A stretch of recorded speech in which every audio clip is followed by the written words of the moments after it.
सुन लीजिए, मोदी जी और आपके जितने चट्टे बट्टे हैं, आपके पुतले देश भर में जलाए जा रहे हैं।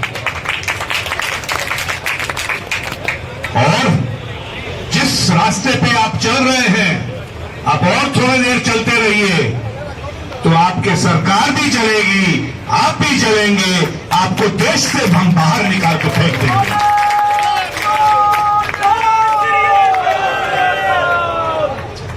अरे बुद्धू मत समझिए, कर्नाटक वाले आपको कैसे लात मार के निकाल दिया, वो हम देश देख लिया है।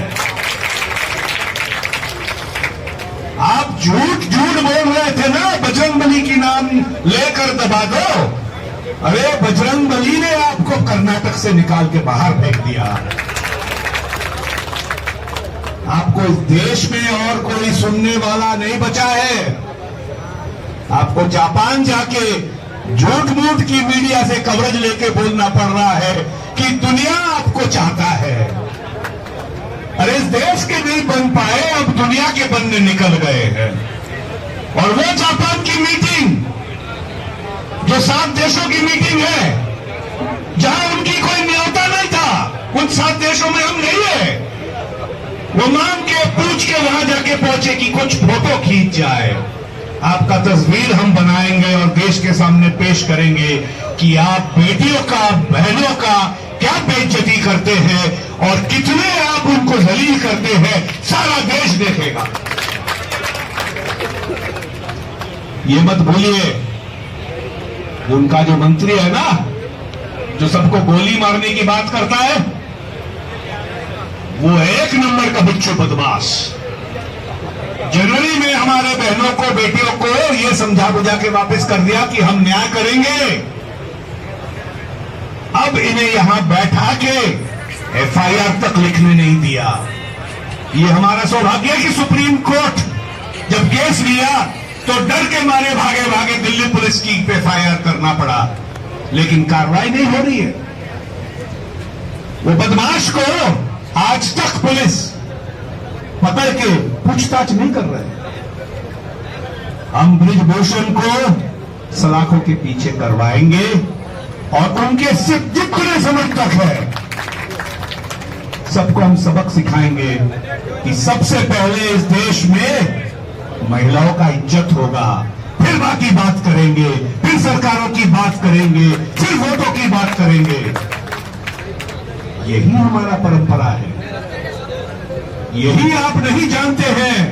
इस देश के विरासत के बारे में, इतिहास के बारे में आपको कोई धारणा नहीं है। याद रखिए, जब द्रौपदी के साथ अन्याय हो रहा था तो कौरवों के बीच में भी धृतराष्ट्र का एक लड़का था विकर्ण, जिसने कहा था कि ये गलत है, ये गलत है, ये गलत है।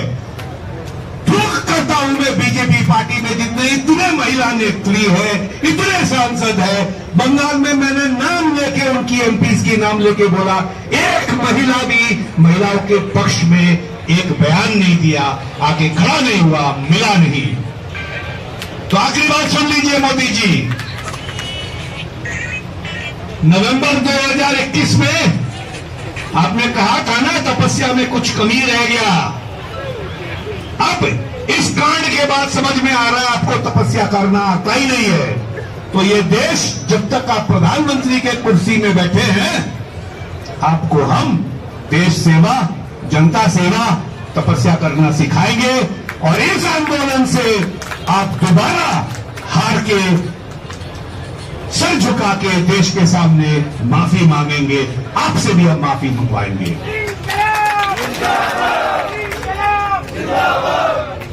बस मेरे साथ एक नारा लगाइए जो बहुत अहम है। ये सिर्फ नारा नहीं है। 30 अप्रैल को संयुक्त किसान मोर्चा की देश भर की बैठक दिल्ली में हुई है। उस दिन हम 150 लोग आए थे। 7 मई को संयुक्त किसान मोर्चे के मुख्य नेता आए थे। जोगिंदर उग्रहा जी आए हैं, राकेश टिकैत जी आए हैं। आज हरियाणा के महम में पंचायत चल रही है, वहां से निर्णय आप सुनेंगे। और हम देश भर में संयुक्त किसान मोर्चा, जय किसान आंदोलन की तरफ से ये कार्यक्रम को, ये जो भी निर्णय होगा इसको हम लागू करेंगे और आपको सिखाएंगे। तो ये नारा मेरे साथ लगाइए, किसान जवान पहलवान जिंदाबाद। किसान जवान